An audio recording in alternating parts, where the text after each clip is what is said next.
তোমার বাড়িতে এসছে ওই অখাদ্য কুখাদ্য খাবার জন্য।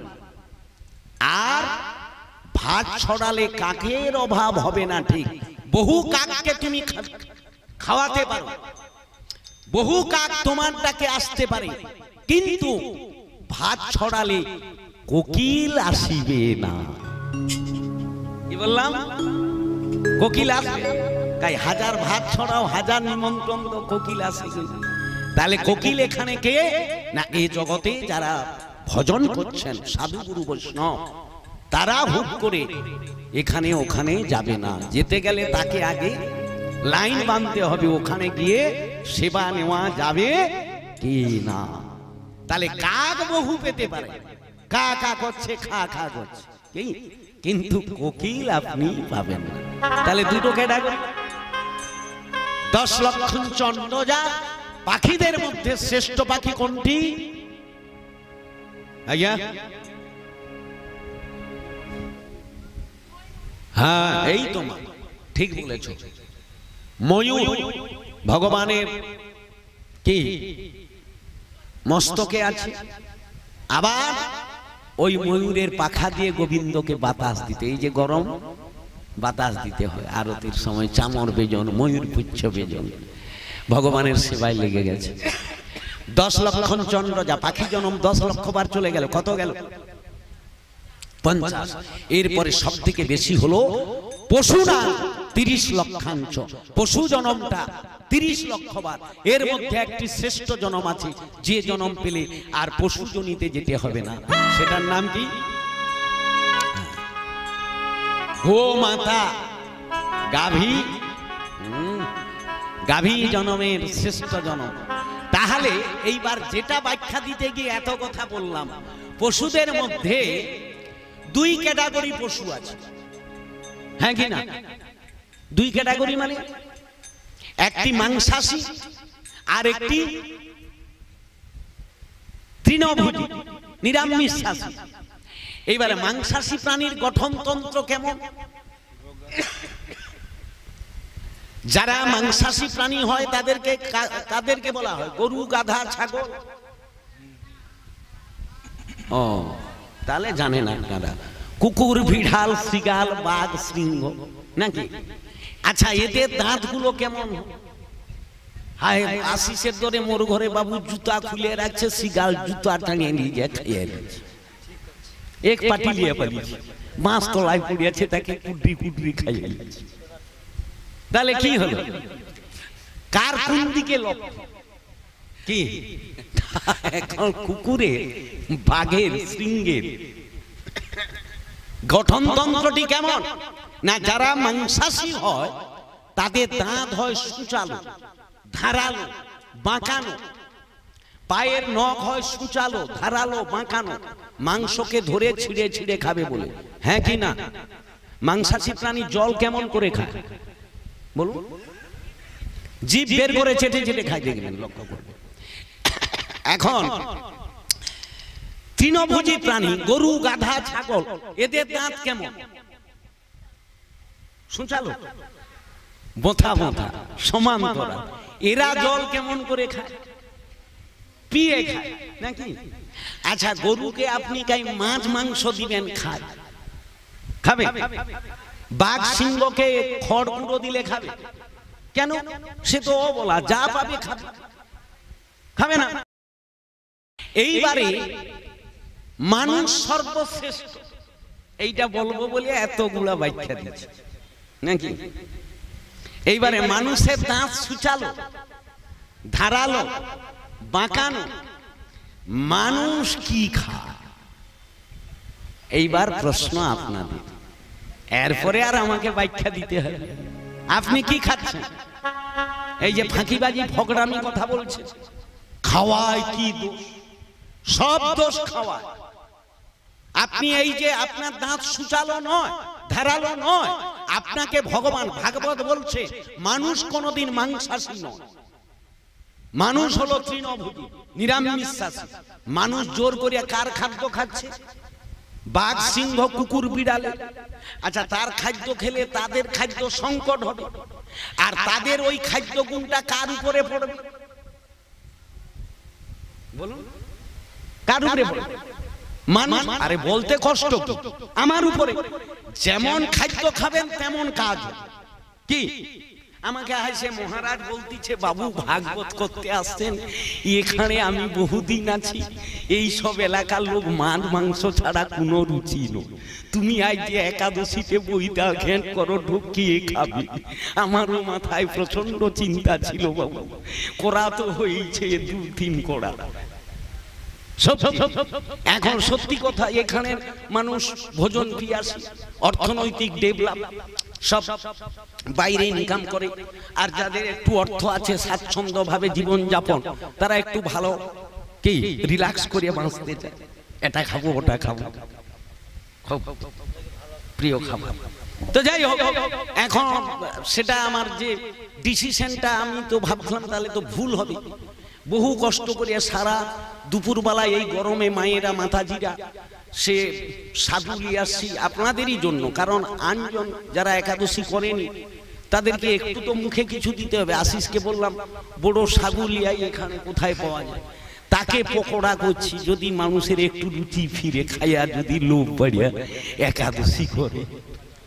কি এরা যে সারা দুপুর নাই ঘুমিয়া ভাবছে বোধহয় নষ্ট হয়ে যাবে। ভাবছিলাম আরতিটার সময় মনটা প্রচন্ড খারাপ হয়ে গেছে, কি রে ভক্ত আসবে না আসবে না। তো দেখা গেল যাই হোক আস্তে আস্তে করে আপনারা এসছেন, তবে যতটা আশা করছিলাম এখনো ততটা হয়নি।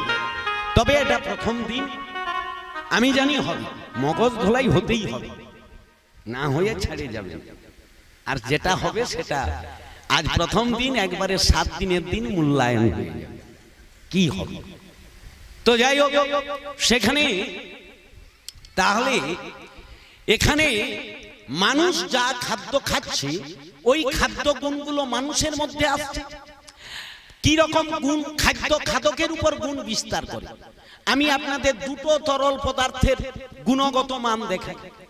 আপনি ভোরবেলা, আপনি না ভোরবেলা নয়, রাত্রিবেলা খাওয়ার পরে আপনি 1 গ্লাস গরম দুধ খেয়ে শুয়ে পড়লেন।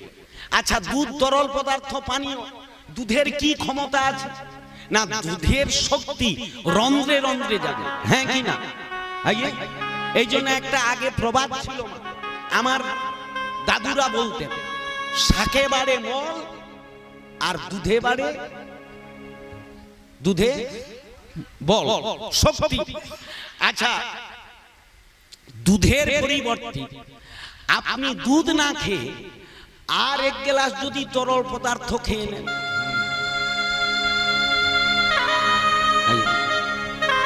কিটা বললাম, সেও তরল পদার্থ, সঙ্গে সঙ্গে অ্যাকশন শুরু হবে।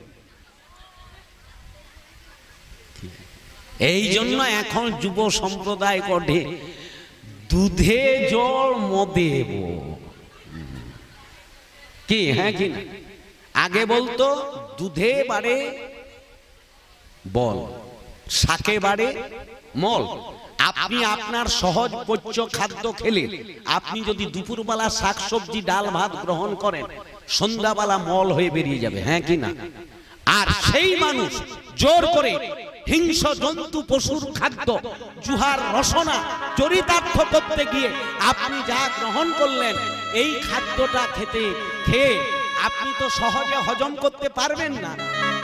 এটা বলছে আমাদের রিসার্চ করে, ওই খাদ্যটা হজম করতে গেলে 72 ঘন্টা টাইম যাবে। কত ঘন্টা? এটা 4 ঘন্টা 3 ঘন্টা রেজাল্ট, আর ওটা 72 ঘন্টা যাবে। তখন কে ভিতরে মাল ঢুকে পচন হইয়া বাস্ট হয়েছে, হ্যাঁ কি? অতএব এই জন্য আমাদের বাংলাতে এই যে ছোটবেলা থেকে আইসিটি স্কুল থেকে গর্ভ থেকে ডিম খাওয়ানো হচ্ছে, মাছ মাংস না হলে প্রোটিন থাকবে না, ডাক্তারের কাছে যাবেন সেও বলছে প্রোটিন খাও, না হলে তোমার দেহ ঠিক থাকবে না। যে রাজ্যে বেশি প্রোটিন খাওয়ানো হয় গুণগত মান তাদের ভালো হবে, হ্যাঁ কি না বলুন? আমরা বইটা ঘেট বিচারম্বা খাইটি আগে আমানে মরব, গ্যারেন্টি নাকি? তাহলে কালকে সাদা কাগজ নিয়ে সিগনেচার হোক।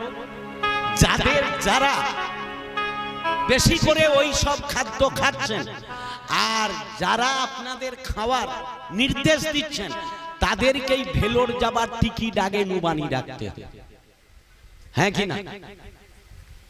এই যে আমাকে আশিস বেঙ্গালোর নিয়ে গেছিল যে ট্রেনটাতে, বোধহয় কীর্তনের সম্প্রদায় শুধু আমরা ছিলাম, আর সব যে ট্রেনে ভেজা, এত লোক কোথায় যাচ্ছে, কোথায় যাচ্ছে?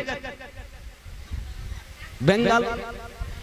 সেখানের মানুষ বলতেছে, আচ্ছা ওয়েস্ট বেঙ্গলে কি রোগের খনি? পৃথিবী ভারতবর্ষে যতগুলো রাজ্য আছে কোন স্টেটে রোগাক্রান্তের হার বেশি? বলুন, জোরে বলুন। কেন? যেখানে স্বাস্থ্যের সুচেতনা, কি স্বাস্থ্য বেশি ভালো থাকবে বলে খাদ্য খাদ্য ছোটবেলা থেকে খাওয়ানো হচ্ছে, সেখানে মানুষের এত ব্যাধি কেন? উত্তর কে দেবে? পুরো বিপরীত করে আমাদের খাওয়ানো হচ্ছে।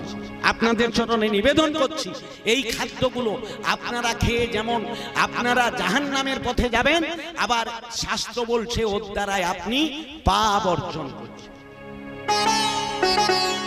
অনুরোধ করছি যতটা পারেন ওই অখাদ্য কুখাদ্যগুলোকে আস্তে আস্তে করে কমাবার ব্যবস্থা করুন।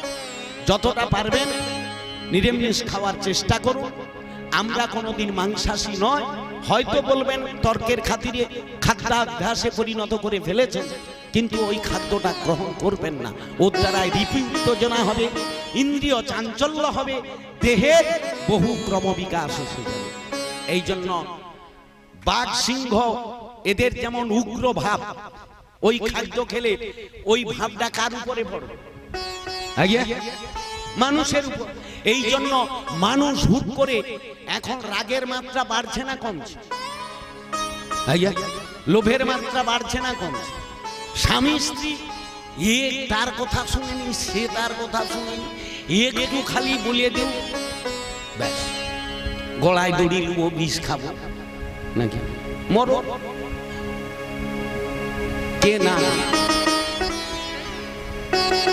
এই জন্য ক্রোধ, কাম, ক্রোধ, লোভ, মোহ, মদ, মাৎসর্য, এই ছটি রিপুকে দমন করতে গেলে আপনাকে আগে আহার কন্ট্রোল করতে হবে, আহার শুদ্ধিকরণ করতে হবে। তাই গীতাতে ভগবান বললেন, আহার শুদ্ধি না হলে দেহ শুদ্ধি হবে না, দেহ শুদ্ধি না হলে চিত্ত স্থির হবে না, আর চিত্ত স্থির না হলে বুদ্ধি সঠিক হবে না, আর বুদ্ধি সঠিক না হলে ভগবানের কথায় রুচি আসবে না। নিতাই গৌর প্রেমানন্দ।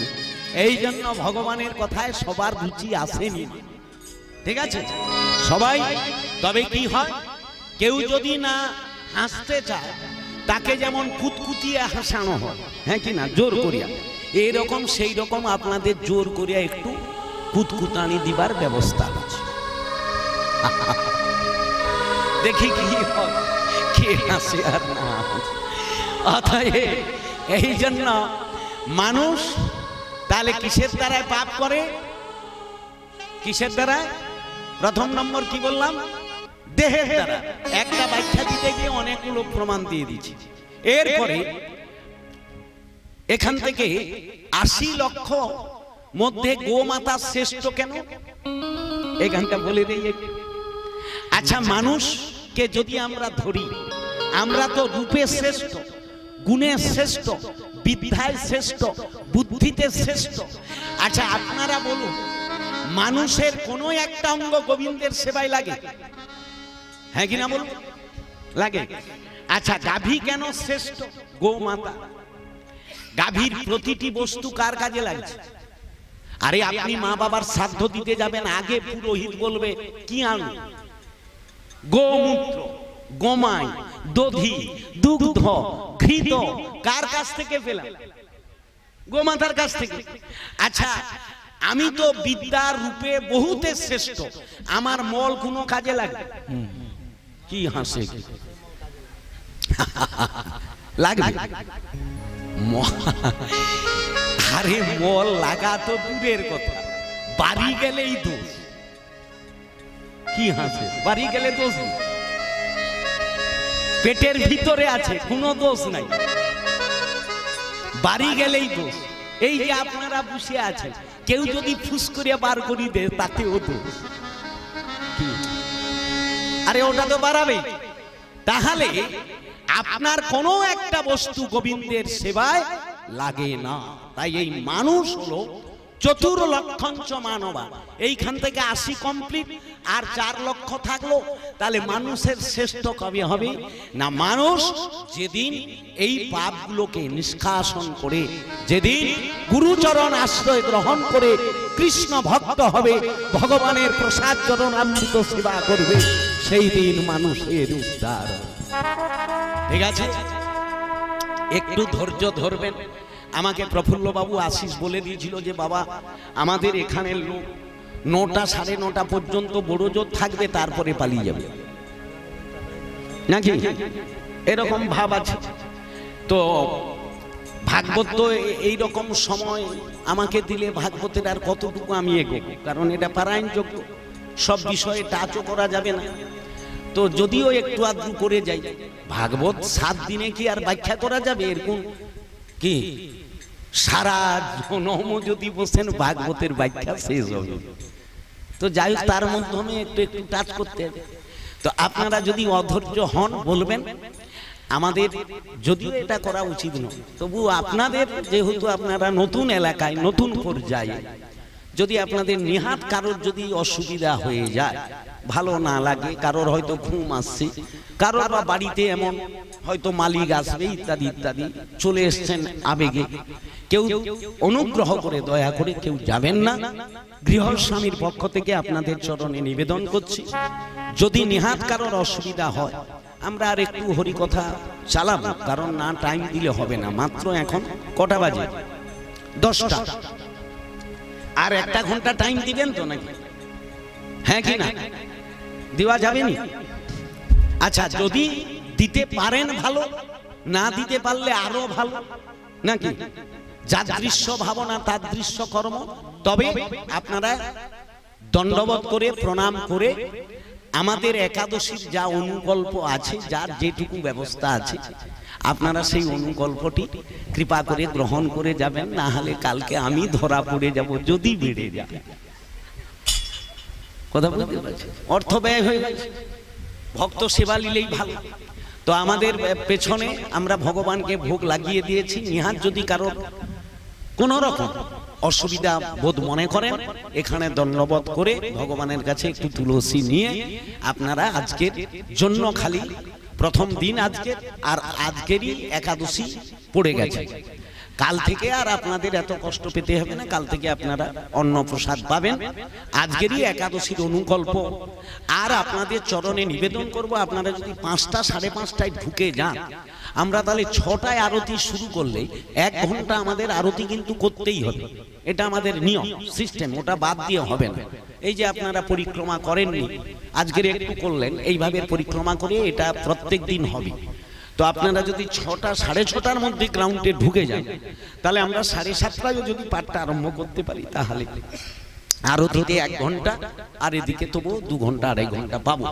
তা নাহলে টাইম সংকীর্ণ। তারপরে আজকের প্রথম দিন, সাউন্ড রেডি করতে গিয়ে একটু দেরি হয়েছে, তো কাল থেকে সেটা আর কোনো অসুবিধা হবে না। তো দেখা যাক যত তাড়াতাড়ি আমরা শুরু করতে পারি। আর তাহলে কি বললাম, একাদশীর অনুকল্প একটু গ্রহণ করে যাবেন মা। হয়তো উদর পূর্তি নাও হতে পারে, ভালো নাও লাগতে পারে। আপাতত একদিন 1 রাত্রিও যদি আপনারা একাদশীর অনুকল্প গ্রহণ করেন, আর আজকের হলো পাপ মোচনী একাদশী, সারা বৎসরে এই পাপ আপাতত আপনার 12 ঘন্টা হলেও আপনি একাদশীর মধ্যে ঢুকে গেলেন, এর দ্বারাইও আপনার পাপ নিষ্কাশন হয়। কথা বলতে পারছি? অতএব সেটিকে গ্রহণ করে যাবেন। আমাদের মায়েরা আছেন, মাতাজিরা আছেন, আপনারা যদি কোনো কেউ অসুস্থ বোধ মনে করেন, আপনারা পেছন দিকে চলে যাবেন। ওখানে আমাদের একাদশীর যে অনুকল্প সবজি বানানো হয়েছে, আর বাকি আমাদের এরারুট, তাকে একটু সুজির মতো বরফি করা হয়েছে, আর সাগু এবং আলু দিয়ে একটু পকোড়া টাইপের ভাজা হয়েছে, ভালো লাগবে, সেবা নেবেন। তো সেটি গ্রহণ করে যাবেন। আর আগামীকাল থেকে অন্নপ্রসাদ হবে। আর যদি পারেন আপনারা সকালবেলা একটু শ্লোক পাঠ, বুঝতে পারেন আর না পারেন, ইনারা শ্রবণ করছেন, যারা সংকল্প হয়েছেন তাদের সঙ্গে আপনারাও যদি বসে একটু শ্লোক পাঠ শ্রবণ করতে পারেন, তাতে আপনাদেরও কল্যাণ হবে, মঙ্গল হবে। আসবেন উপযুক্ত সময়ে।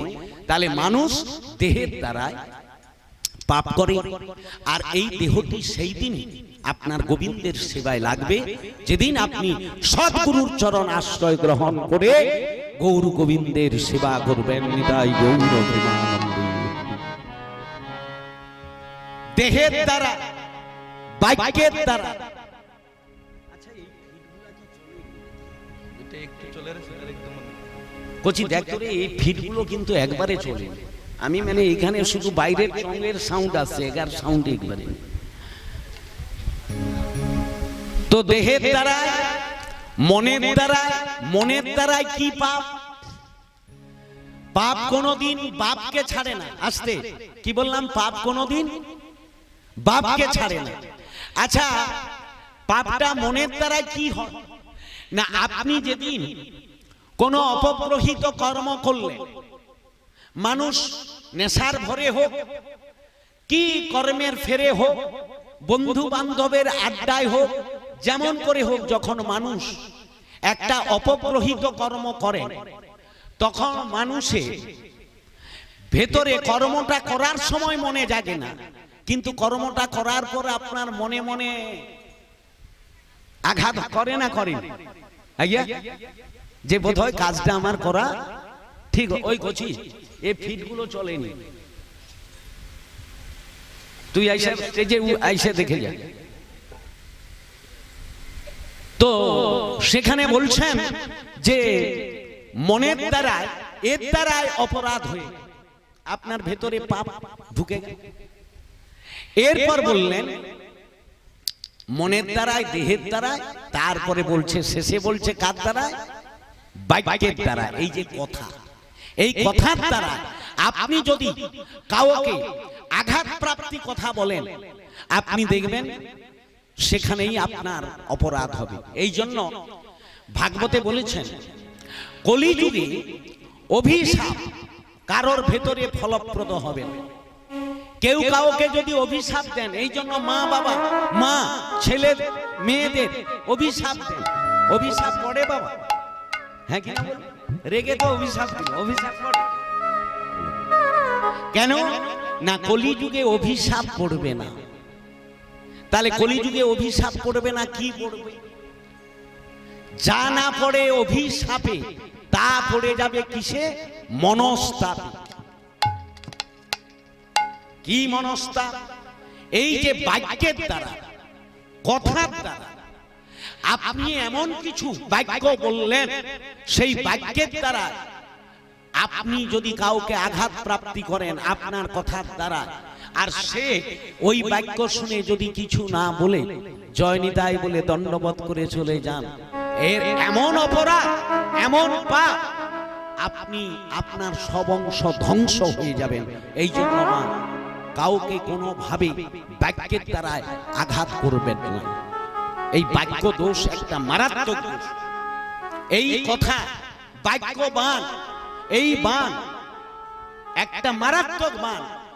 যেমন ধনুক থেকে বাণ বেরিয়ে গেলে আর ফেরত নিয়ে আসা যায় কি? যায় না। কথা একবার বেরিয়ে গেলে এই কথা আর ফিরানো যাবে না। তাই এই বাক্য বাণ মারাত্মক বাণ। এই তিনটির দ্বারাই মানুষ পাপ করে। আর এই পাপ কিসের দ্বারা স্খলন হবে না? কোনো ভক্ত যদি একাদশী ব্রত করেন, এই পাপ রাশি ভস্মীভূত হয়ে তার ভক্তি জাগরিত। তার মধ্যে আজকের এই পাপ মোচনী, কি একাদশী? পাপ মোচন, পাপ মোচন করার একাদশী। তাই এ বিষয়ে একটু বলি মা। একাদশী আপনারা অনেকে এখানে অনেকে করেছেন, আবার অনেকে ইদানিং কালে করছেন। আগে এতটা একাদশী কেউ করত না, নাকি? আচ্ছা, কারা কারা আজকের একাদশী করেছেন হাত তুলুন, আমি দেখে নিই কজন আছে।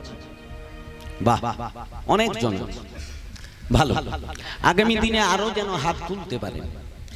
আর যারা তুলতে পারলেন না, আমি তাদের চরণে নিবেদন করব, মা শোনো, প্রত্যহ তো খাচ্ছেন, মানুষ না খেয়ে কেউ বেঁচে আছে কি? আগে খাচ্ছে, কিন্তু একাদশীর দিন আপনি যদি কিছু করেন আর না করেন, কি ভজন কি না ভজন সেটা বড় কথা না, আপনি জড়জাগতিক যদি আপনি এই একাদশীর দিনটা আপনি যদি একটু হালকা সেবা গ্রহণ করেন, তাহলে মেশিনের লঞ্জিভিটি বাড়বে না কমবে? আচ্ছা, এ দেহে তো এটা তো একটা মেশিন না, মেশিন। আচ্ছা, এই মেশিনে যদি আপনি বরাবর চাপ দিয়ে রাখেন, মেশিনের লঞ্জিভিটি বাড়বে না কমবে? বাড়বে, কমে। ফলারে যেমন ধানে চাপ পড়ে গেলে বেল পড়ে যায়, আমাদের উপর। এই জন্য আমাদের বৈষ্ণব শাস্ত্রে মহাজনগণ বলছেন যে আপনারা এই একাদশী দিনটি পক্ষে যদি একটা দিন উপবাস দিয়ে দেন, রেস্ট দিয়ে দেন, আপনি দেখবেন আপনার কি দেহের লঞ্জিভিটি বাড়বে না কম? হালকা। এইবার শাস্ত্রীয় অনুযায়ী একাদশীর দিন, আচ্ছা জুয়ার কোন তিথিতে হয়? অমাবস্যা পূর্ণিমাতে নাকি এই তিথিতে জুয়ার হয় না? জুয়ার সৃষ্টি হয় একাদশী তিথিতে। কি বললাম? একাদশী তিথি থেকে। আপনি যদি জুয়ারের সময় আপনি যদি একটা বাঁধ বেঁধে দেন জুয়ার আসার আগে, তাহলে জুয়ার আপনার আজরিয়ে পড়বে কি? ঠিক তদ্বৎ একাদশী যদি আপনি করে ফেলেন, আপনার দেহে বাঁধ দিয়ে দেওয়া হলো, অমাবস্যা পূর্ণিমাতে দেখা দেবে না। এই যে অনেক মায়েরা এখন বসছেন, অনেকে সজা হয়ে বসতে পাচ্ছেন। কি গো মা? অনেকে হায় কি এর কোন করছে, হায় সে মা এর কোন ধরিয়া রাখছে। কেন কেন ধরছে? কে বা খুঁটা লাগিয়ে দিচ্ছে হাতটা দিয়া, কেন? তার মানে যন্ত্রণা শুরু, হ্যাঁ কিনা? আর যার হটে সে তার। এই যন্ত্রণাগুলো হচ্ছে কেন? কিসের জন্য? আপনি বয়স হলে অমাবস্যা পূর্ণিমা অনেকে নিশি পালন করছে, আর আমাদের বৈষ্ণব শাস্ত্রে বলছে কেউ যদি গর্ভ থেকে করতে পারলে তো ভালো, না হলে 8 বছর বয়স থেকে 80 বছর বয়স পর্যন্ত কেউ যদি পক্ষে একটি করে একাদশীর ব্রত উপবাস করতে পারেন, আপনার দেহে 80% রোগাক্রান্ত হবেন না। তবে এখন যারা শুরু করছেন, বাঁশে ঘুণ লেগে গেছে। কি গো, বাঁশে ঘুণ পোকা লেগে গেলে কি হবে? ভিতর তো ঝাঁঝরা হয়েছে, তবুও একটু প্রলেপ দিবার ব্যবস্থা করছে। ঠিক আছে, একবারে যারা করছেন না, আপনি বুঝতে পাচ্ছেন না। আপনি হাজার মেডিসিন, হাজার ডাক্তারের কাছে গেলেও আপনি আরোগ্য হতে পারবেন না যদি শাস্ত্রের নির্দেশকে আপনি না মানেন। এই জন্য আজকের দিনে অনেকেই কিন্তু শ্রী একাদশী ব্রত উপবাস করা শুরু করেছেন ইউটিউবের মাধ্যমে। এই যে মানিক এসছে, এই একাদশী ব্রত আমি ওর বাড়ি ময়নাতে, এই যে ইউটিউব নিয়ে এসছে মদন মোহন ইউটিউব চ্যানেল, তো ও আমার প্রথম একটা রেকর্ডিং করেছিল, প্রথম আমার ইউটিউবে সেটাই ছাড়া, একাদশীর মাহাত্ম্য। জ্যৈষ্ঠ মাসে সেখানে মাইক টাইকও ভালো নেই, বাচ্চাগুলা করছিল, যাই হোক সেই একাদশীর মাহাত্ম্যটা ইউটিউবে এত জনপ্রিয় হয়েছিল, এবং তার দ্বারা আমার কাছে যা ব্যাপার আছে, মিনিমাম 3-4 লাখ ভক্ত একাদশী করছেন। 3-4 লাখ ওই মাহাত্ম্য শুনে। কারণ মানুষ একাদশী সম্পর্কে জানতো না। কি জানতো না? বোধহয় একাদশী সাধুগুরু বৈষ্ণব করবে, আমাদের করা লাগে না। না, একাদশী সবার জন্য, কি নারী, কি পুরুষ, কি সধবা, কি বিধবা, সবাই করবেন। মহাজন খালি ওই বৈষ্ণবদের জন্য বলেন। আমরা সেটাকে করছি, আপনারা করছেন না কেন জানেন না? একটু বলি একাদশীর মাহাত্ম্য, আজকের না বললে হবে না। এই একাদশী সৃষ্টি হলো কি করে জানেন না? একটু বলি।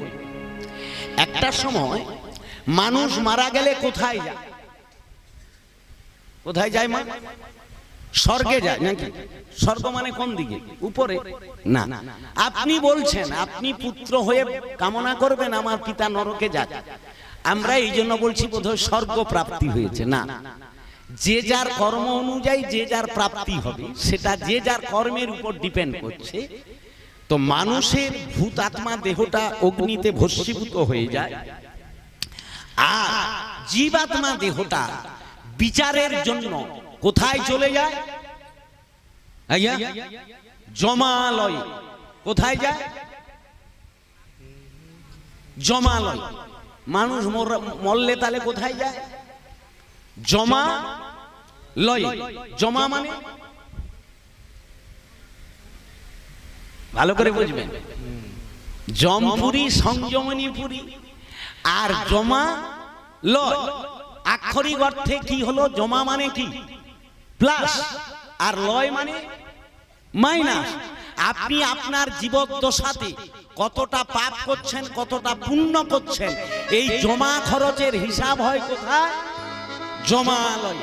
এই জন্য মানুষ মারা গেলে এই জমালয়ে আপনার বিচারের রায় দেওয়ার জন্য একজন রাজা ভগবান তাকে দায়িত্ব দিয়েছেন। নাম কি তার? আইয়া নাম জানেন না? রায় ঘোষণা করার জন্য দায়িত্ব দেওয়া আছে, নাম তার যমরাজ। এই যমরাজের মা দুটো নাম, একজনে একই ব্যক্তি দুটি নাম, ধর্মরাজ আর যমরাজ। যমের ন্যায় সাজা দেয় বলে যমরাজ, আর ধর্মের ন্যায় উপদেশ দেয় বলে ধর্মরাজ। যে যেমন কর্ম করবে ওখানে যাবে, যে ধর্ম কর্ম করবে তাকে ধর্মের উপদেশ দেবে একই ব্যক্তি, আর যে ধর্ম কর্ম কিছুই করে না তাকে সাজা দিবেন কে? যমরাজ। এখন ভগবান সাজা ঘোষণা করার জন্য দায়িত্ব দিয়েছে যমরাজকে, আর সাজা দিবার জন্য এক পাপ পুরুষকে নির্মাণ করে রেখেছে, দণ্ডদাতা পাপ। এখন সে তার সাজা দেয়। এই যে মানুষ মারা গেলে যমপুরীতে গেল, এই পাপীরা যমের দক্ষিণ আলোয় পাপীদের যে যেমন কর্ম করছে, এই পাপ পুরুষ তাদেরকে তেমনি সাজা দিচ্ছে। এই যে অবলা প্রাণীকে বধ করা, কেউ চুরি ডাকাতি করা, চোরবৃত্তি, মদ্যপানকারী, পরস্ত্রী গমন ইত্যাদি ইত্যাদি বিভিন্ন প্রতিহিংসামূলক কাজ। কে কাউকে কষ্ট করে হত্যা করেছে, সে কষ্ট আপনাকে পাইতে হবে। দেখবেন কিছু চিত্রপটে ছবি দিবা আছে, কি আপনি এখানে পণিকে ঘষে ঘষে একটা প্রাণীকে কাটছেন, আপনাকে জমের দুধগণ সেখানে গেলে সে কোরাত ঘাড়ে বসিয়ে দিয়া কাটে। দেখবেন চিত্রপটে আছে, দেখেননি? এই যে যম রাজার পাপ পুরুষটি, তিনি সাজা দিবার জন্য তিনি একেবারে প্রস্তুত। যমের দক্ষিণ দ্বারে পাপীগণের করুণ আর্তনাদ, বাঁচাও বাঁচাও চিৎকার করছে। এই পাপীদের উদ্ধার আর হচ্ছে না।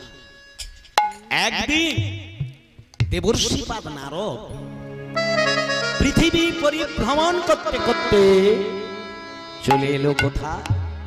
যমের দক্ষিণ। আর এই দক্ষিণ দ্বারে এসে যখন করুণ আর্তনাদ শুনতে পেলেন, সেই আর্তনাদ শুনে যমরাজাকে গিয়ে বলছে, একই এত আর্তনাদ কিসে?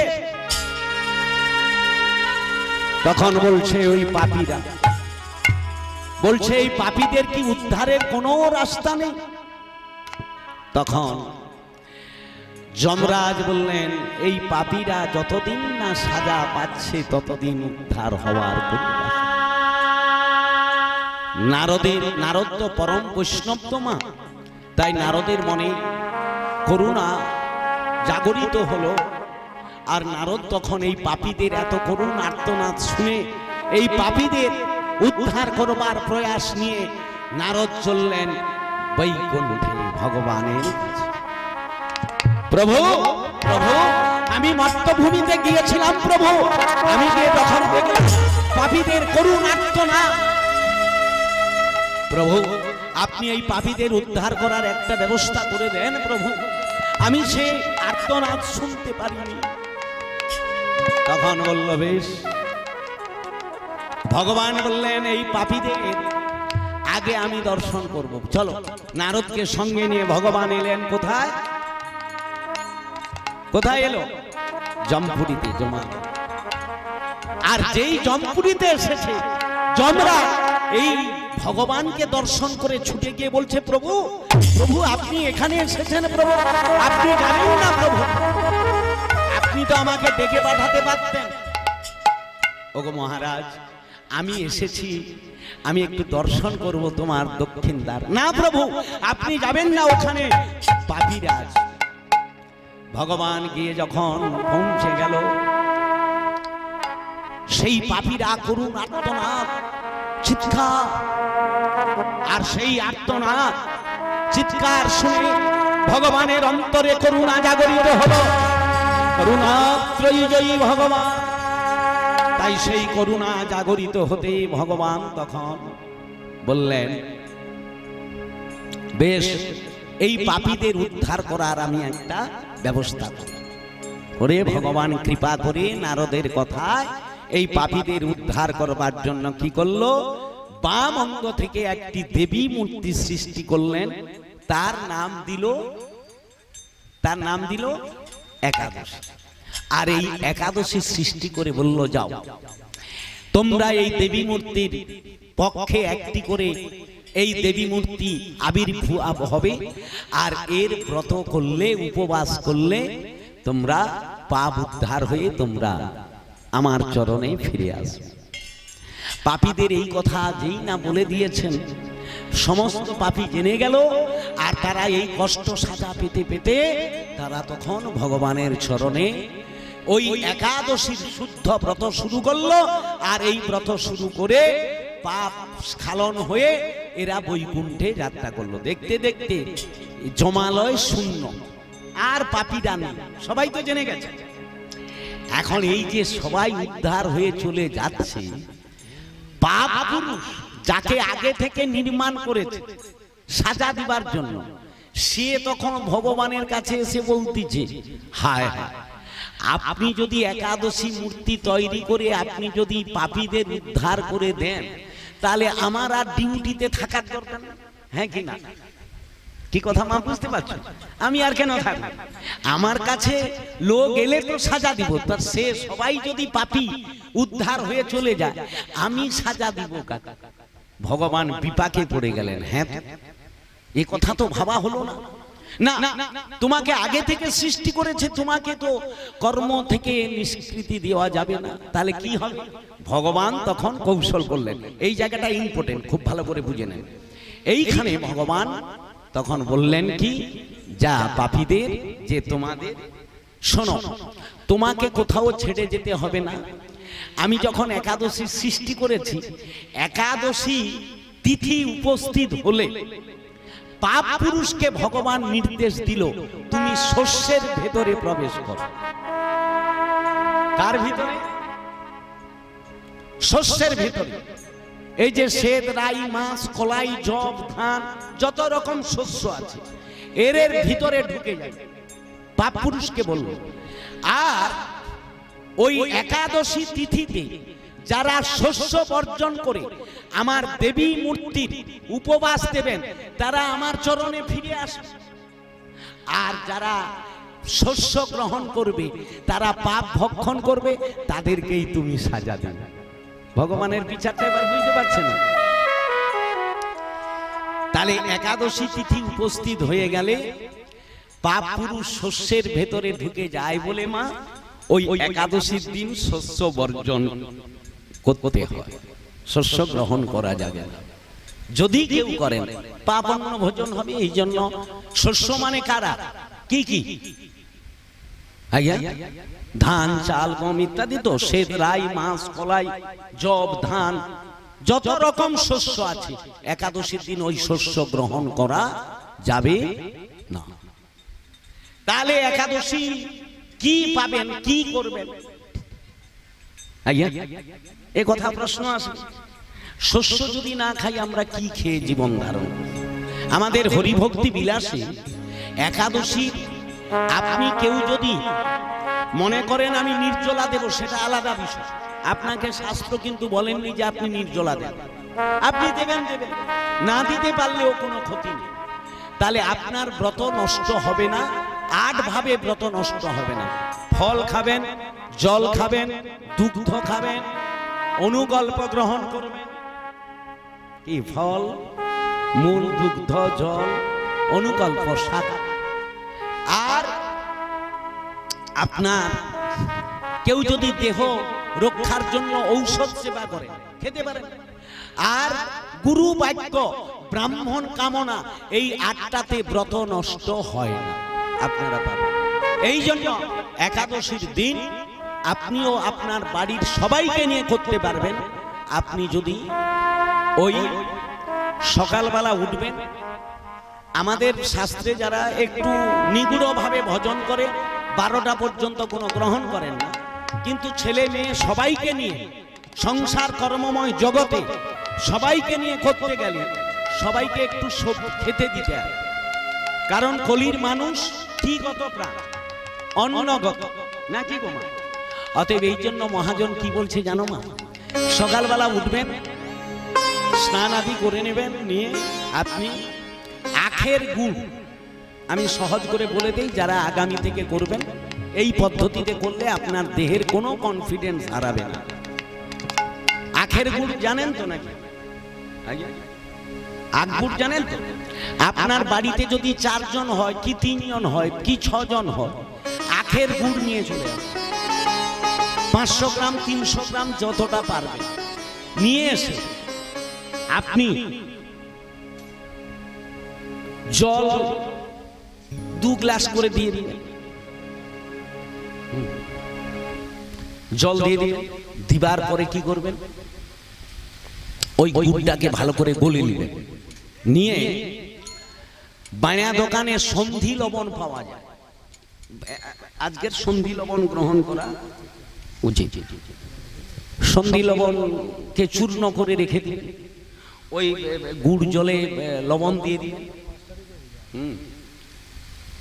আর লবণ পেয়ে গেলেন, তাহলে মিষ্টি আর লবণ, তারপরে পাতি লেবু একটু আমি না করে রস করে দিয়ে দিলেন।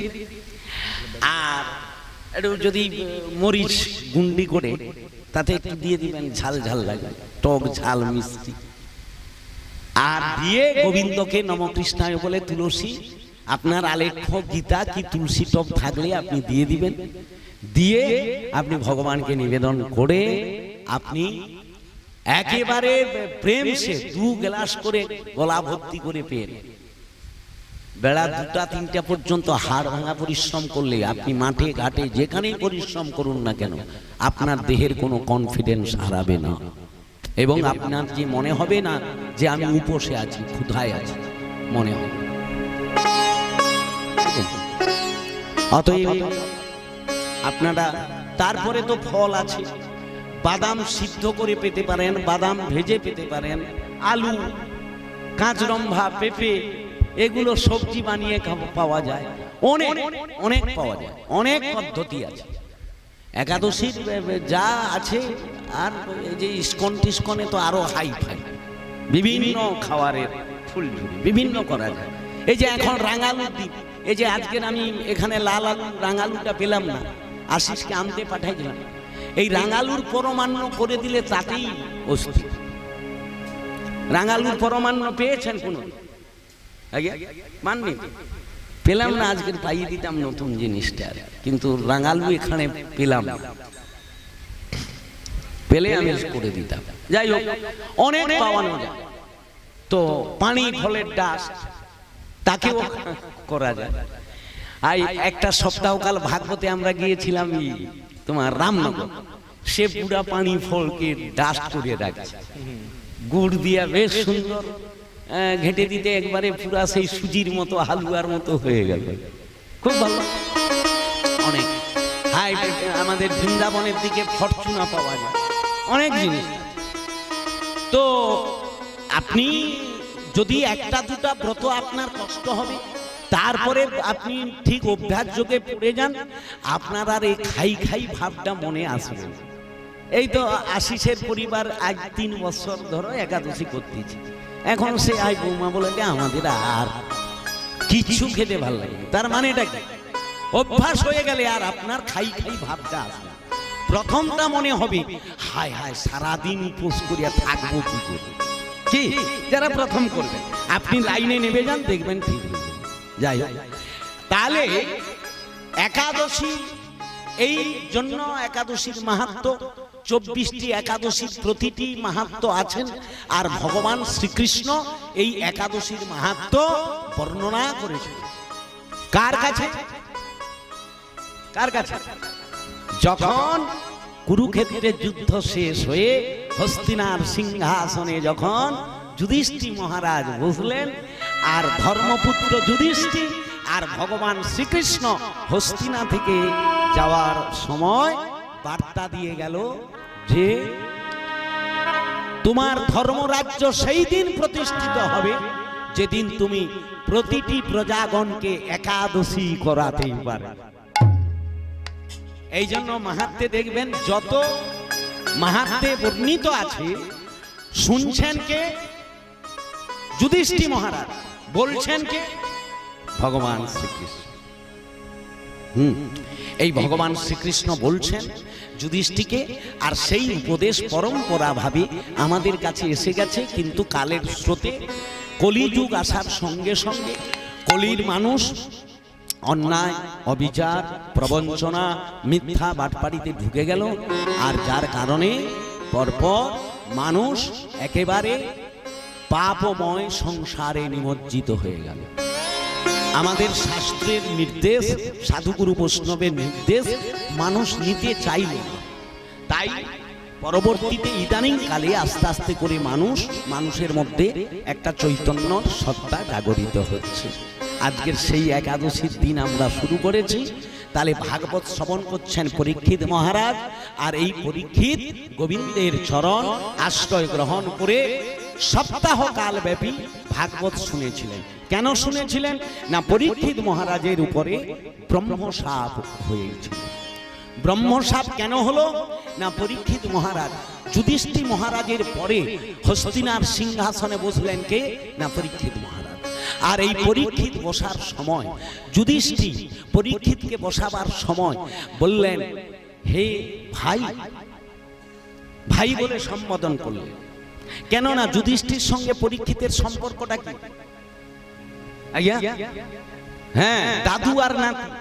কারণ অর্জুনের পুত্র অভিমন্যু, আর অভিমন্যু পুত্র হলো পরীক্ষিত।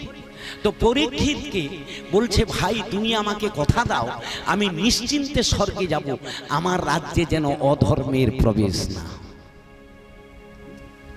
তো সেই কারণে পরীক্ষিত মহারাজ কথা দিয়েছিলেন, দাদু আমি আপনাকে কথা দিলাম। যেমন মানুষ, যেমন কোন এমএলএ বা মন্ত্রী শপথ বাক্য পাঠ করেন যে আমি কথা দিলাম ভারতের সার্বভৌমত্ব, ভারতের স্বধর্ম আমি আমার দেহ দিয়ে রক্ষা করব, বলে তো।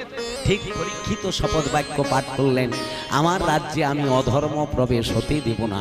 কারণ বহু কষ্ট করে এই ধর্মরাজ্য প্রতিষ্ঠিত হয়েছে, বহু কষ্ট করে। অতএব এটি অধর্মের প্রবেশ হতে দেওয়া যাবে না। কথা দিলেন। যুধিষ্ঠির আদি পঞ্চপাণ্ডব চলে গেল স্বর্গে। তো সেখানে পরীক্ষিত কথা দিলেন যে আমি আমার রাজ্যে অধর্ম প্রবেশ হতে দেব না। তো সেখানে পরীক্ষিত কথা দিলেন, যুধিষ্ঠির আদি পঞ্চপাণ্ডব স্বর্গে চলে গেল। পরীক্ষিত সিংহাসনে বসার পর তিনি কি করলেন? না, মৃগয়া করতে গেলেন। আর এই মৃগয়া করতে গিয়ে কলি যে ঢুকে গেছে এটা পরীক্ষিত জানত না।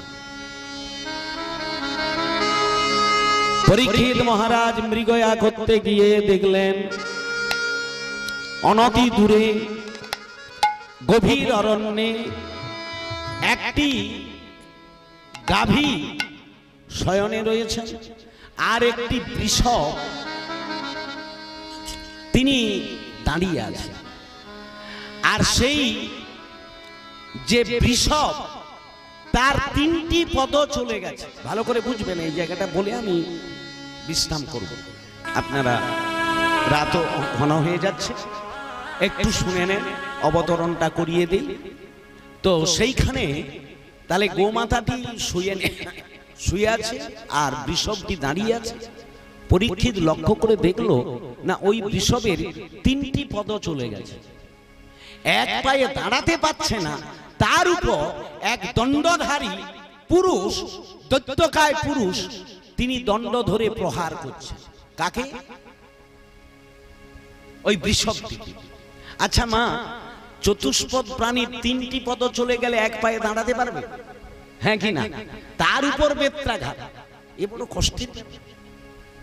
আর পরীক্ষিত এইটা দেখে ধর্মপরায়ণ তো, নীতিপরায়ণ তো, তার ভেতরে কি হায় হায়, আমার রাজ্যে এইরকম অধর্ম কে করছে, কেন করছে? তখন পরীক্ষিত ক্রোধে উন্মাদনা হল ওই দৈত্যকায় পুরুষটিকে সাজা দেওয়ার জন্য তিনি এগিয়ে গেলেন। আর এগিয়ে গিয়ে যখন দেখলো না পরীক্ষিত, না সেই গোমাতাটি কাঁদছেন গাভী, আর বৃষভ নির্বিচারে প্রহার খেয়ে যাচ্ছে। পরীক্ষিত ক্রোধে, দাঁড়া, তুমি আমার রাজ্যে এইভাবে অধর্ম কাজ করছো, কে তুমি? তুমি জানো আমার পূর্বজ বহু কষ্ট করে ধর্ম রাজ্য প্রতিষ্ঠিত করেছে, আমার রাজ্যে অধর্মের প্রবেশ হতে দেব না।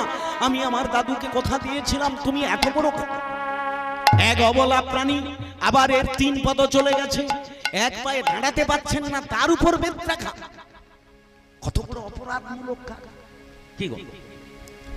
তখন সেই দৈত্যকায় পুরুষটি পরীক্ষিতকে দর্শন করে বললেন, আমার আচরণে, আমার ব্যবহারে আপনি কষ্ট পেয়েছেন, আমার পরিচয় জানতে চাইছেন তো?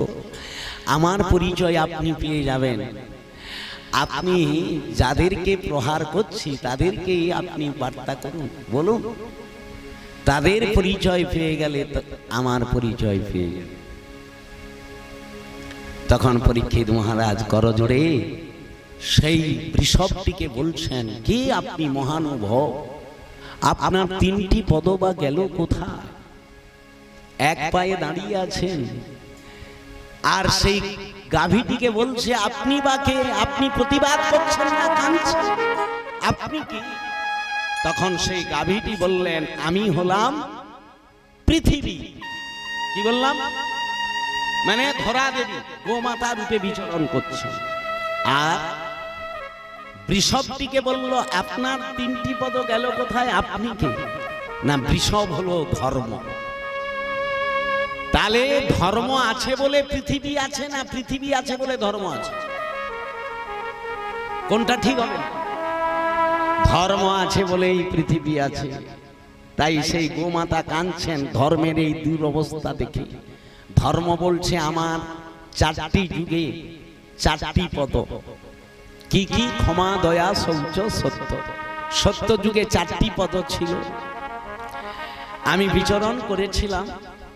একটি একটি আমার পদস্খলন হয়েছে, একটি একটি যুগের পরিবর্তন হয়ে গেছে, আর ধর্ম দিনে দিনে ক্ষীণ হয়ে গেছে। সত্য যুগে 4টি পদ ছিল মা, ক্ষমা, দয়া, শৌচ, সত্য। সত্য যুগে 4টি থেকে যখন একটি কমে গেল, থাকবে কত? 3। তার নাম হলো ত্রেতা। আর আবার ত্রেতা যুগে একটি চলে যাওয়ার পর একটি ধর্মের পাদস্খলন হয়ে গেল, থাকলো কত? 2। তার নাম হলো দাপর। আর দাপরে আবার একটি ধর্ম পাদস্খলন হয়ে চলে গেল, থাকলো কত? 1। তার নাম হলো কলি, নাকি? তাহলে 4 পদ, 3 পদ, 2 পদ, থেকে গেছে ক পদে? কলি। আর সেই কলি 3 পদ চলে যাওয়া ব্যক্তিকে ধর্মের উপর আঘাত করছে, ভাবতে পারে এত বড় অধার্মিক। পরীক্ষিত স্তম্ভিত হয়ে গেল, কলি এসে গেছে, আপনি এসে গেলেন, হায় হায়, এক্ষুনি আমি যদি সাজা দিয়ে দিতাম আমি অপরাধ করতাম, তাহলে আমার তো অপরাধ হয়ে যেত, তাহলে কি হবে? তখনই পরীক্ষিত মহারাজ, কারণ আমি এই রাজ্যের রাজা আর কলি হলো যুগের রাজা, তাকে তো স্থান দিতেই হবে। তাই পরীক্ষিত বললেন, হে মহারাজ, আপনি এসে গেছেন আমি বুঝতে পারিনি, তবে আমার দাদুকে আমি কথা দিয়েছিলাম আমার রাজ্যে অধর্মের প্রবেশ হতে দেব না। তাই করজোড়ে প্রার্থনা করছি আপনি স্থান ত্যাগ করুন। বহু কষ্ট করে আমার পূর্বপুরুষগণ ধর্মরাজ্য প্রতিষ্ঠিত করেছে। তখন কলি ঘুরে বলছেন পরীক্ষিতকে, তাহলে আপনি বলুন আমি কোনখানে যাব, কোনখানে গেলে আপনি শান্তি পাবেন, স্থান আমাকে দিয়ে দেন, তাহলে আর সমস্যার সমাধান। তখনই কলি মহারাজকে পরীক্ষিত মহারাজ স্থান দিলেন, কোথায় কোথায় কলি থাকবে এইটা বলে বিশ্রাম করব। ধর্ম সংকুচতা, যেখানে কোনো ধর্মের লেশ থাকবে না, ধর্মের কোনো লেশ নেই, সেইটি হলো কলির স্থান। যে জায়গাতে ধর্মকর্মের কোনো কর্ম হয় না, ধর্মীয় অনুষ্ঠান হয় না, সেইটা হলো কলির স্থান। ধর্ম সংকুচতা, তপ বিরহিতা, যেখানে কোনো জপ তপ হয় না। তপ মানে কি? তপস্যা, হরিসাধন। তারপরে কি বললেন? খনি মন্দ ফলা, খনি মানে পৃথিবী, এই পৃথিবীতে বীজ বপন করলে গাছ হয় না, এমন স্থানটি কলি। খনি মন্দ ফলা, নিপৃষ্ট কুটিলা, নৃপ মানে রাজা, রাজার মাধ্যম দিয়ে কলি ঢুকবে। এখন তো আর রাজতন্ত্র নাই, এখন গণতন্ত্র, মন্ত্রী আমলা হয়ে গেছে, এদের মাধ্যম দিয়ে কলি ঢুকবে, কারণ এরা ধর্ম কর্ম মানবে। নিপৃষ্ট কুটিলা, শাস্ত্রে তোরা ব্রাহ্মণা, পরপর গুরুত্বপূর্ণ কথা বলছে। কলিযুগে ব্রাহ্মণগণ তারা শাস্ত্রের কোনো ধর্মকর্ম মানবে না, কদাচারী হবে, অখাদ্য কুখাদ্য খাবে, আর তোমার ধরে যায় ঘন্টা লাগে। হাই এর ঘরে লক্ষ্মী যাচ্ছে, কেন দিয়ে আসো? হ্যাঁ, ওটা ঠাকুর, দেখলে ধন্যবাদ করতে ইচ্ছা হয়। অপরাধে ভুগিয়া মরি, সেই ব্যবস্থাটা নিজের ঠাকুর নিজের সেবা করে, তার যত্ন, এগুলা যত্ন। বিগ্রহ দেখলে কোনটা ব্রাহ্মণ সেবিত বিগ্রহ, কোনটা বৈষ্ণব সেবিত বিগ্রহ দেখলে বোঝা যায়। ঠাকুরের দশা হয়েছে, দেখ তো লক্ষ্মী ঠাকুর কালা মালা পুড়িয়া, চুল পুড়িয়া। এই জন্য কলিযুগে শাস্ত্রে তোরা ব্রাহ্মণা, কলিযুগে ব্রাহ্মণগণ কোন শাস্ত্রের আচার আচরণ মানিবে না, এদের মাধ্যম দিয়ে কলি ঢুকবে। আর আপনারাও পুরোহিত জ্ঞানে ছাড়তে পারবেননি, বাপ ঠাকুরদা পুরোহিত করিয়া গেছে, যা করবে মাইনালি নাকি। আর সে অখাদ্য কুখাদ্য খাইয়া তোমার বাপকে আইসা স্বর্গে পাঠাইবে। স্বর্গে কি যাবে? আগে নরকে যাবে। ঠিক বললাম না ভুল বললাম? এই জন্য হ্যাঁ, সেই ব্রাহ্মণ হবে যদি সেই ব্রাহ্মণ সদাচারী আছে। কোটি কোটির মধ্যে একজন আছে মানুষ। অতএব কলিযুগে 99% ব্রাহ্মণ বেদ কর্ম, বেদ ধর্ম কোনো কিছু মানবে না, এদের মাধ্যম দিয়ে কলি যাবে। শাস্ত্রে তোরা ব্রাহ্মণা, স্ত্রী অতি চপলা, নিজের স্ত্রী সে স্বধর্ম রক্ষা করবে না। আর পাশা, চর্যবৃত্তি, ক্রীড়া, সুরাপান, এগুলো হলো কলির স্থান।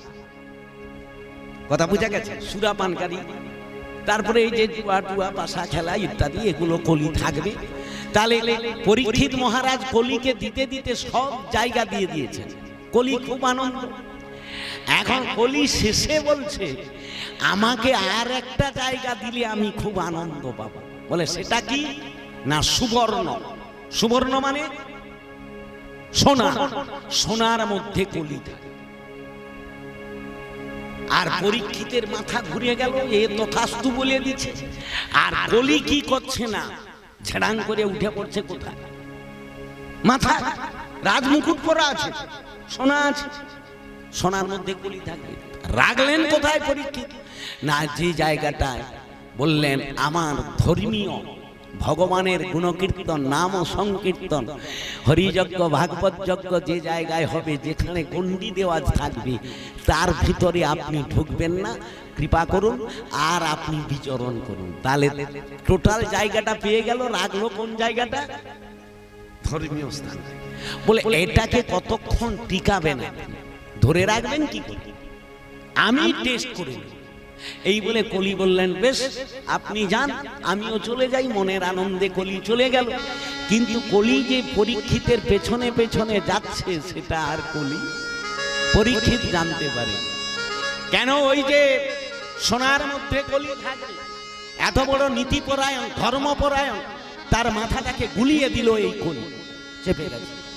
উনি ঢুকতে ঢুকতে চলে গেল কোথায়? গভীর অরণ্যে। তৃষ্ণায় কাতর হয়ে গেল, কোথাও জল পাচ্ছে না। নিজের সেনাপতিকে অন্য জায়গায় রেখে দিয়ে উনি একা চলে গেলেন গভীর অরণ্যে। দূরে দেখতে পেল একটা পর্ণকুটির, আর সেই পর্ণকুটিরটি দেখে পরীক্ষিত মহারাজ মনে মনে চিন্তা করলো, ওখানে গেলেই বোধহয় তৃষ্ণা নিবারণ করা যাবে।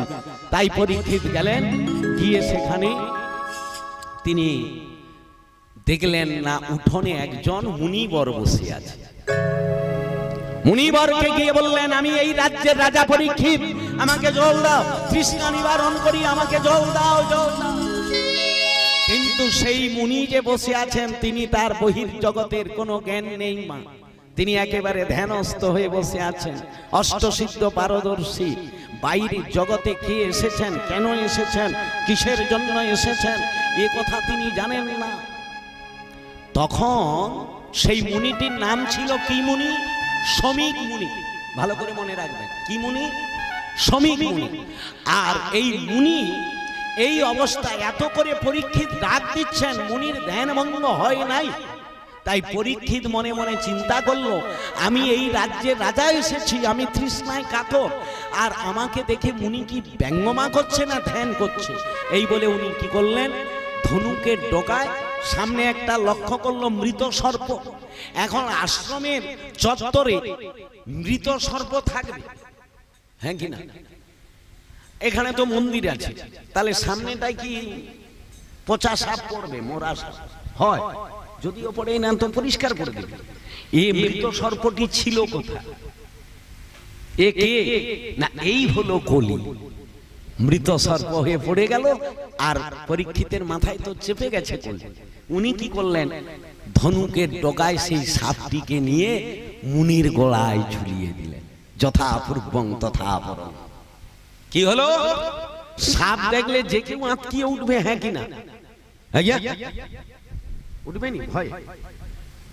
মুনির অঙ্গ প্রত্যঙ্গ কোনো বিচলিত হলো না, মুনি পূর্ব অবস্থায় থেকে গেলেন। পরীক্ষিত মনে মনে চিন্তা করলো, হয় আমার বোধহয় ভুল হয়ে গেল।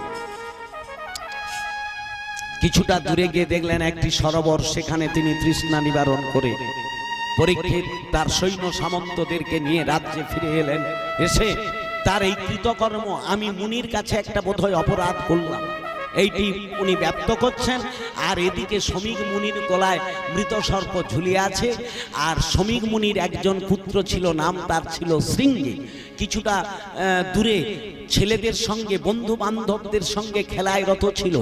এমন সময় ওই শৃঙ্গীর একজন বন্ধু ছিল, নাম তার গৌরমুখ। আর সেই গৌরমুখ ওই দিক দিয়ে যেতে যেতে হঠাৎ লক্ষ্য করলো মুনির গলায় মৃত সর্প। দেখে তিনি ছুটে গিয়ে বার্তা দিলেন, ওগো বন্ধু, তুমি তোমার পিতার বড়াইপনা করো, তোমার পিতা উমুক তুসুক, দেখবে চলো তোমার পিতার গলায় কিভাবে মৃত সর্প ঝুলছে।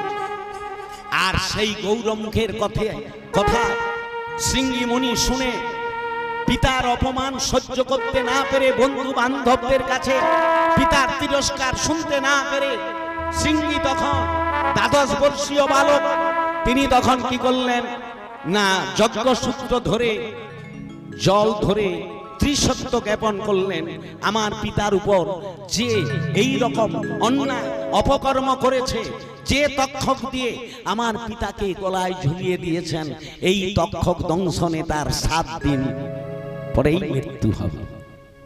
কি অভিশাপটা দিল বুঝতে পারছেন? সপ্তাহকালে তক্ষক দংশনে মৃত্যু। আর যেই এই অভিশাপ পড়ে গেল, সঙ্গে সঙ্গে মুনির ধ্যান ভঙ্গ হয়ে গেল। কেন? এতক্ষণ মুনিবর ধ্যানস্থ ছিল গোবিন্দের চরণ স্মরণ করে। আর যেই না ধ্যান ভাঙলো কি করে না, যেই না অভিশাপ পড়ে গেছে, গোবিন্দের চরণটা কেঁপে গেল। হায় হায়, কি এমন ধর্মপরায়ণ, এমন নীতিপরায়ণ, এমন মহান ব্যক্তি যদি পৃথিবী থেকে চলে যায়, পৃথিবীতে কুশাসন শুরু হয়ে যাবে, ধর্ম বলতে আর থাকবে। গোবিন্দের চরণ কেঁপে গেল, মুনির ধ্যান ভঙ্গ হয়ে গেল। মৃত সর্প দেখতে পেয়ে ফেলে দিলেন। আর সিংহী অভিশাপ দিয়ে ছুটে এলেন পিতার কাছে। আর সিংহীর এই চঞ্চল ক্রোধ নেত্র দেখে শমীক মুনি ধিক্কার করে বলল, বলো বলো পুত্র, তোমার এই অবস্থা কেন? তখন বলছে, হে পিতা, তোমার গলায় মৃত সর্প ছিল বলে? হ্যাঁ ছিল। তুমি, আমি অভিশাপ দিয়েছি। কাকে? জানি না। ছি ছি পুত্র, কাকে তুমি অভিশাপ দিলে? না জেনে না বুঝে অভিশাপ দিলে। তাই শোনো পুত্র, আমি তোমাকে বলছি, তুমি এই যে অভিশাপ দিলে, আজ থেকে আমি তোমাকে এই কথা দিলাম, আজ থেকে আর মুনি ঋষিদের আর অভিশাপ ফলপ্রদ হবে না। আর তুমি জানো, এই রাজ্যের রাজা এসেছিল পরীক্ষিত, তৃষ্ণায় কাতর হয়ে জল না পেয়ে আমার গলায় মৃত সর্প দিয়েছে, আর তুমি দিলে তাকে অভিশাপ। আর এই কথাটি তুমি না জেনে দেওয়ার জন্য তোমাকে সাজা নিতে হবে। বলো পিতা, এখন আমার কি উপায়? আপনি যদি আমাকে প্রাণদণ্ড দেন আমি নিয়ে নেব, কিন্তু আমার এই অপরাধ প্রায়শ্চিত্ত হবে কি করে? তখন শমীক মুনি বলল, হে পুত্র, তুমি এই সংবাদটি যদি পরীক্ষিতকে নিজ মুখে দিয়ে আসতে পারো, তিনি তো জানে নাই তুমি যে অভিশাপ দিয়েছ, তাহলে তার চৈতন্য জাগরিত হবে। যাও, তুমি গিয়ে বার্তা দিয়ে এসো, তোমার প্রায়শ্চিত্ত হবে, তুমি নিজ মুখে বলে এসো। এই পিতার নির্দেশ নিয়ে সিংহী এবং গৌরমুখ তিনি গিয়ে পরীক্ষিতের রাজসভায় উপস্থিত হলেন। এইখানে বিশ্রাম করি, আগামীকাল এইখান থেকে আবার শুরু করব। জয় নিতাই, জয় রাধে, জয় রাধে।